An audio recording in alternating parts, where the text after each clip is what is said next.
8월 14일 저희들에게 주시는 하나님 말씀 민수기 18장 21절로 32절까지 말씀입니다.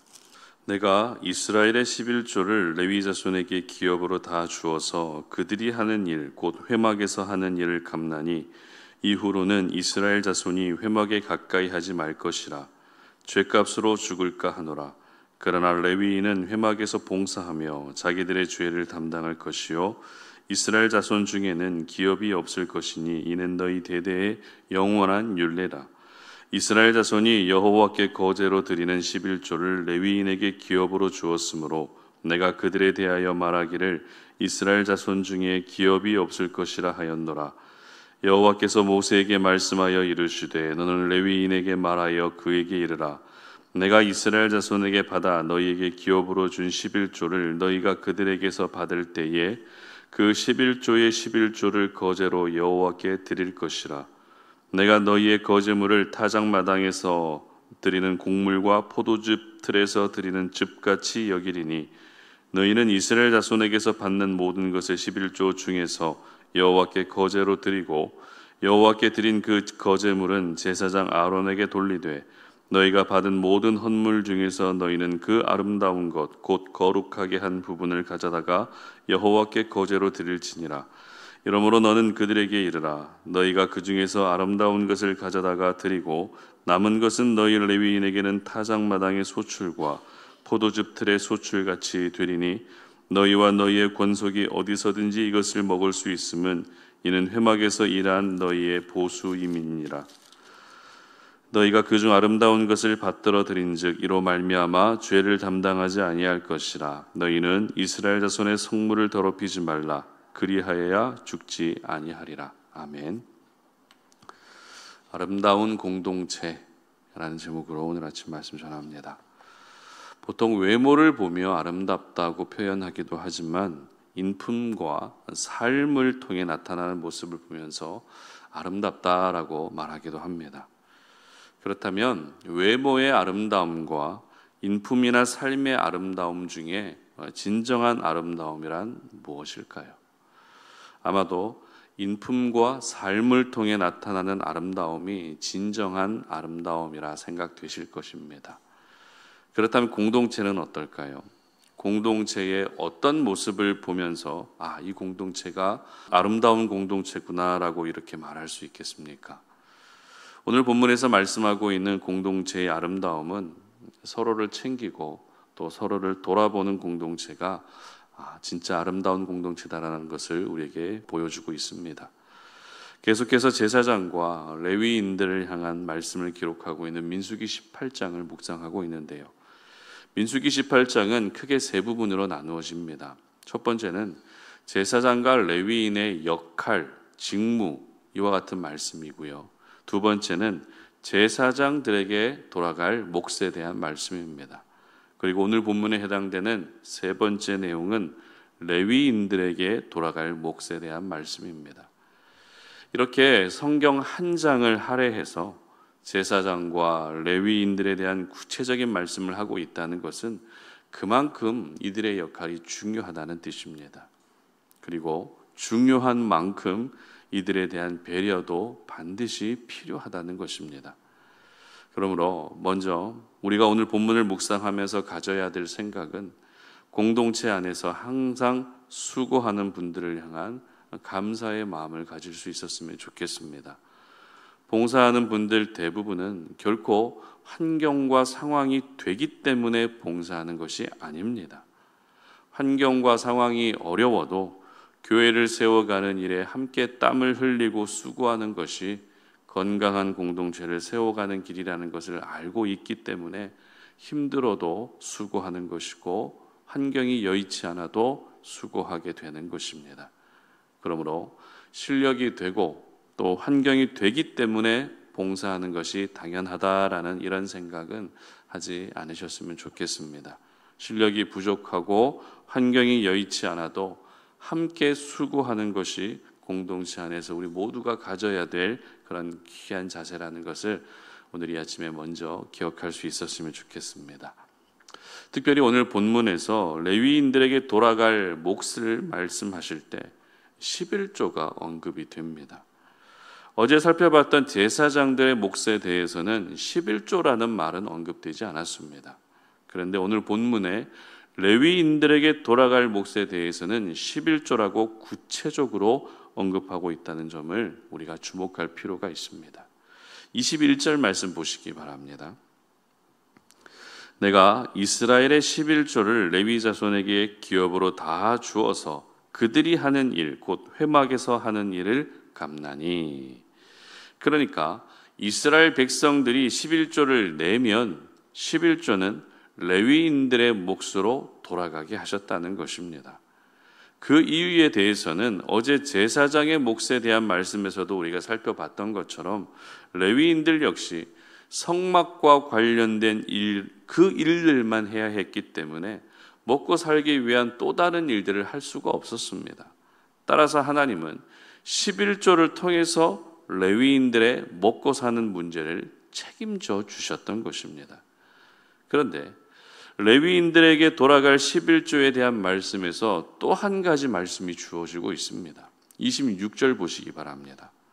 너는 레위인에게 말하여 그에게 이르라. 내가 이스라엘 자손에게 받아 너희에게 기업으로 준 11조를 너희가 그들에게서 받을 때에 그 11조의 11조를 거제로 여호와께 드릴 것이라. 아멘. 이스라엘 백성들이 11조를 내서 그 11조가 레위인들의 몫으로 가게 되면 레위인들 역시 어떻게 하라고 기록하고 있습니까? 그 11조의 11조를 하나님께 드려야 된다는 것입니다. 쉽게 말해서 성도님들이 낸 11조와 헌금으로 목회자들에게 사례를 주게 되면 목회자들 역시 그 사례의 10분의 1을 하나님께 드려야 된다는 것입니다. 저희 교회는 다행히 그런 분이 없지만 어떤 분은 왜 11조를 성도들에게만 강요하느냐고 문제를 제기하는 분이 계십니다. 당연히 여러분 목회자들도 11조를 합니다. 보통 이런 문제를 제기하는 분들은 본인은 안 하면서 목회자들을 걸고 넘어지는 경우가 참 많습니다. 목회자라고 해서 11조를 안 하는 게 아닙니다. 하나님이 이렇게까지 콕 집어서 말씀하시는데 어떻게 11조를 안 할 수가 있겠습니까? 자, 그렇다면 백성들이 낸 11조를 가지고 생활을 해야 했던 레위인들도 역시 11조를 드렸을 때 그 11조가 사용된 곳이 어디였는지를 기록하고 있는 28절 말씀 보겠습니다. 너희는 이스라엘 자손에게서 받는 모든 것의 11조 중에서 여호와께 거제로 드리고 여호와께 드린 그 거제물은 제사장 아론에게 돌리되. 아멘. 바로 아론을 비롯한 제사장들에게로 돌아가게 하셨다는 것입니다. 그러니까 백성들이 낸 11조로 레위인들이 생활하고 또 레위인들이 낸 11조로 제사장이 생활하는 구조를 만드셨던 것입니다. 특별히 이와 같은 구조를 만드실 때 반복되는 표현이 있습니다. 바로 아름다운 것이라고 하는 표현입니다. 29절 보시기 바랍니다. 너희가 받은 모든 헌물 중에서 너희는 그 아름다운 것 곧 거룩하게 한 부분을 가져다가 여호와께 거제로 드릴지니라. 아멘. 그리고 30절과 31절에서도 아름다운 것이라는 표현이 또 반복되고 있죠. 물론 하나님께 바칠 때에는 아름다운 것을 바치는 것이 맞습니다. 그러나 오늘 본문을 공동체적 관점으로 보게 되면 결국 하나님이 아름답게 여기시는 공동체의 모습이 있는데 그 모습이라는 어떤 모습이죠? 이스라엘 백성들의 11조로 레위인이 살고 레위인들의 11조로 제사장이 살게 하는 이 시스템이 문제없이 잘 돌아가는 것이 아름다운 공동체의 모습이라는 것을 우리는 알게 된다는 것입니다. 공동체로 모이게 되면 많은 일들을 할 수가 있습니다.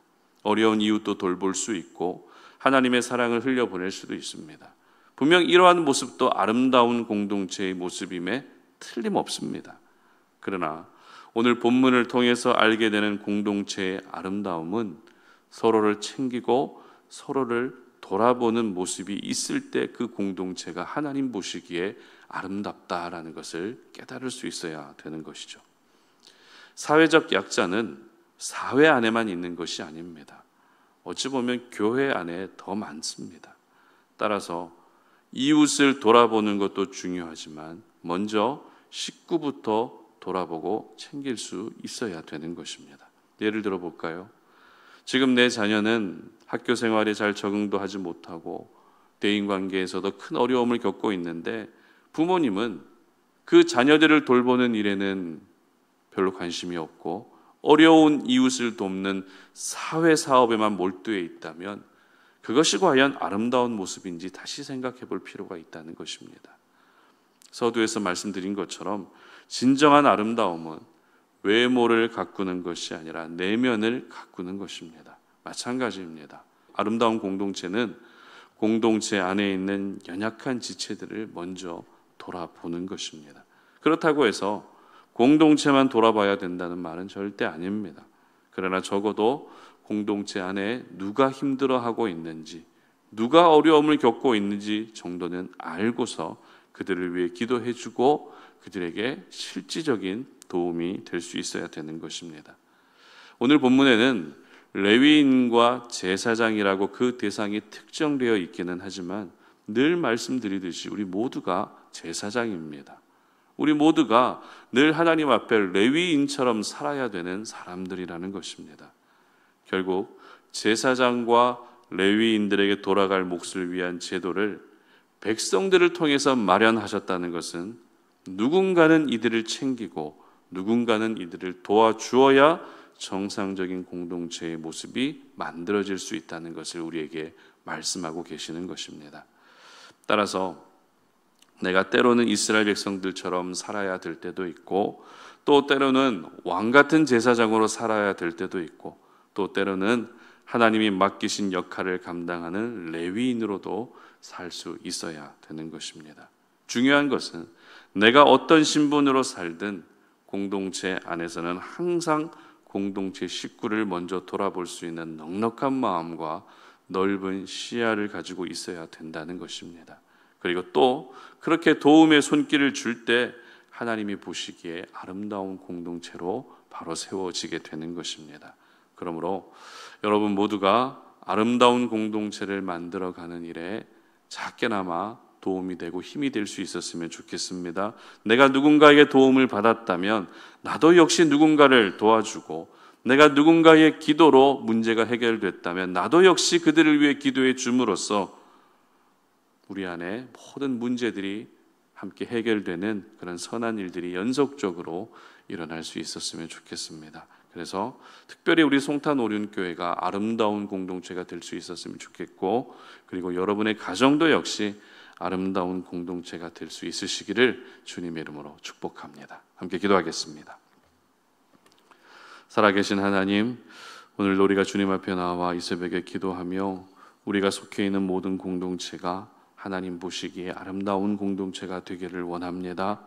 하나님, 아름다운 공동체가 되기 위해서는 함께 서로를 돌아보고 서로를 도와주고 서로를 위해서 기도해 줄 수 있는 그런 돕고 돕는 그런 관계들이 끊이지 않을 때 그 공동체가 아름다운 공동체의 모습임을 기억합니다.